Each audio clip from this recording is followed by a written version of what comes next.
Hello friends, come to back my YouTube channel. आज मैं आप लोगों को रस पढ़ाने जा रही हूँ। मैंने पहले ही एक वीडियो के दो पार्ट्स बनाए हैं, अलंकार के और उसके प्रकार। तो मैंने उसको आप लोग अगर नहीं देखे हैं तो उसको डिस्क्रिप्शन बॉक्स में देख लीजिएगा। मैंने उसमें बहुत अच्छी तरीके से अपनी तरफ से समझाने की कोशिश की है। आप लोग देखिएगा, लिख लीजिएगा, नोट डाउन कर लीजिए और याद कर लीजिएगा, ताकि आप लोग यूपी बोर्ड जो कि होने वाला है उसमें अच्छे से अच्छे मार्क्स स्कोर कर सकें। तो मैं यहाँ पे आज इस वीडियो में रस बताने जा रही हूँ। तो पहले हम लोग रस की परिभाषा देख लेते हैं। किसी काव्य को पढ़ने, सुनने या नाटक को देखने से जो आनंद की अनुभूति होती है उसे रस कहते हैं। मतलब हम लोग किसी काव्य को, जब किसी कविता को पढ़ते हैं या फिर सुनते हैं कि अपने दोस्तों की तरह मेरे दोस्त आके मेरे से कोई कविता पढ़ो या फिर इस कविता को सुनो, तो जो हम लोग के चेहरे पे हंसी आती है, फिर किसी नाटक को देखते हैं तो हमारे मन में जो आनंद की अनुभूति होती है उसे रस कहते हैं। रस के मुख्यतः 9 प्रकार होते हैं। और जहाँ तक 12th की कोर्स की बात करें तो आई थिंक चार ही हैं रस के प्रकार। एक तो श्रृंगार रस है, करुण रस है, वीर रस है और शांत रस है। तो मैंने इस वीडियो में श्रृंगार रस के बारे में पूरी अच्छी तरीके से डिटेल आप लोगों को दी है, और बाकी के 3 रस के बारे में मैं अगले वीडियो अपलोड कर दूँगी। और आप लोग ज़रूर देखिएगा और लाइक शेयर सब्सक्राइब भी ज़रूर कीजिएगा, क्योंकि आप लोग का जितना अच्छा रिस्पॉन्स मिलता है हम लोग उतना अच्छे से वीडियो को बनाने में इंटरेस्ट आता है। अगर आप लोग का रिस्पॉन्स ही नहीं आता तो एक नहीं होता है कि मन ही नहीं करता है कि कोई सीन ही नहीं करे, कोई लाइक नहीं करे, कोई सब्सक्राइब नहीं करे। तो सो प्लीज़ मेरे चैनल को लाइक शेयर सब्सक्राइब कीजिएगा, ताकि मैं भी मोटिवेट हूँ आप लोगों के रिस्पॉन्स से। तो आइए, मैं आप लोगों का ज़्यादा टाइम बर्बाद नहीं करूँगी। जानते हैं यूपी बोर्ड आने वाला, तो आप लोगों के पास उतना टाइम होगा भी नहीं। सो श्रृंगार रस जहाँ विभाव, अनुभाव और संचारी भाव के संयोग से रति नामक स्थायी भाव उत्पन्न होता है, वहाँ श्रृंगार रस होता है।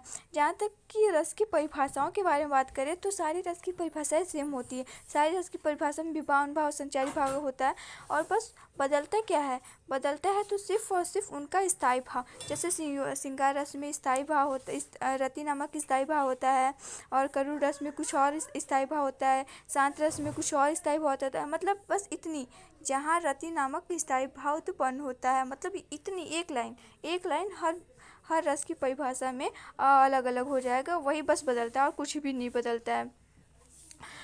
और अब श्रृंगार रस के भेद देख लीजिए। श्रृंगार रस के मुख्यतः 2 भेद होते हैं, संयोग श्रृंगार रस और वियोग श्रृंगार रस। संयोग श्रृंगार रस जहाँ नायक नायिका और प्रेमी प्रेमिका के मिलने अथवा संयोग के कारण रति नामक स्थायी भाव उत्पन्न होता है, वहाँ संयोग श्रृंगार रस होता है। अर्थात जब कोई नायक नायिका या प्रेमी प्रेमिका मिलते हैं, उनके हृदय में जो आनंद की अनुभूति होती है, जो स्थायी नामक रति नामक स्थायी भाव उत्पन्न होता है उनके मन में, वो वहाँ पे तब संयोग श्रृंगार रस होता है। उदाहरण: कहत नटत रिझत खिजत, मिलत खिलत लजिजात, भरे भुवन से करत है, नैनहु सी सौ बात। इसके अलावा भी कई सारे उदाहरण हैं, जैसे ऊधो मोही ब्रज बिसरत नाही, मेरे तो गिरधर गोपाल दूसरे न कोई।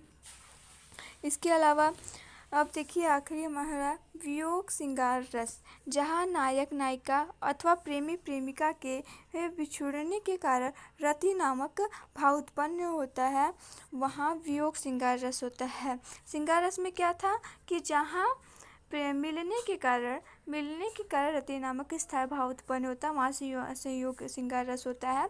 और जहाँ बिछुड़ने के कारण रति नामक स्थायी भाव उत्पन्न होता है, वहाँ पे वियोग श्रृंगार रहता है। यहाँ पे इसके नाम से पता चला कि कब मिला जाएगा और कब बिछुड़ा जाएगा। तो जहाँ आप आराम से लिख सकते हैं, संयोग आ गया तो मिलने के कारण लिखेंगे, और वियोग आ गया तो बिछुड़ने के कारण लिखेंगे। तो हमारा वियोग रस की परिभाषा, जहाँ नायक नायिका और प्रेमी प्रेमिका के मिलने के कारण या विप्लव के कारण रति नामक स्थायी भाव उत्पन्न होता है, वहाँ वियोग श्रृंगार रस होता है, या उसे वियोग श्रृंगार रस कहते हैं। उसका उदाहरण देख लीजिए। हे खग मृग, हे मधुकर श्रेणी, तू देखी सीता मृग नैनी। इसके अलावा भी कई सारे उदाहरण हैं हमारे, जैसे निस दिन बरसत नैन हमारे, मेरे तो गिरधर गोपाल दूसरे न कोई, मैं तो गिरधर के संग जाऊं।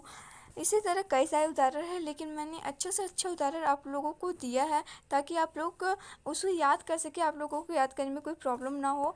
और याद कर लीजिएगा, इतना नोट डाउन आप लोग अच्छे से नोट डाउन कर लीजिएगा ताकि ये बोर्ड पेपर में अच्छे से लिख सके। बोर्ड पेपर में ये सारी चीज़ें आनी कॉमन बात होती है और लिखने का तरीका भी सिंपल है। आप जो भी, जैसे कि मान लीजिए पूछ दिया कि संयोग श्रृंगार रस के बारे में, व्यू मान लीजिए देते कि आप वियोग श्रृंगार के बारे में लिखिए, तो वी ऑब्वियसली है। इसी तरह वियोग श्रृंगार का आप हेडिंग डालिए ब्लैक पेन से, ब्लू पेन से आप इन्वर्टेड कॉमा करके, जहाँ नायक नायिका अथवा प्रेमी प्रेमिका के विप्लव या बिछोड़ने के कारण रति नामक स्थायी भाव उत्पन्न होता है, वहाँ वियोग से उसे वियोग श्रृंगार रस कहते हैं। इतना लिखने के बाद इन्वर्टेड कॉमा बंद, फिर उदाहरण का हेडिंग डाल के इसकी तरह उदाहरण डाल के फिर नीचे फिर उदाहरण ब्लैक पेन से लिख दीजिए कि हे खगमिद हे मधुकर श्रेणी तू देखी श्रेता मिग्नैनी। इस तरह करके आप नीचे डबल लाइन खींच दीजिए, या फिर नहीं भी खींचना है तो आप क्वेश्चन का नंबर डाल के, मान लीजिए क्वेश्चन नंबर 2 है या फिर 12 है, तो आप डाल के आराम से कर सकते हैं और इस तरह आपको फुल मार्क्स मिलेंगे, नंबर कटने की कोई भी चांस नहीं रहेंगे।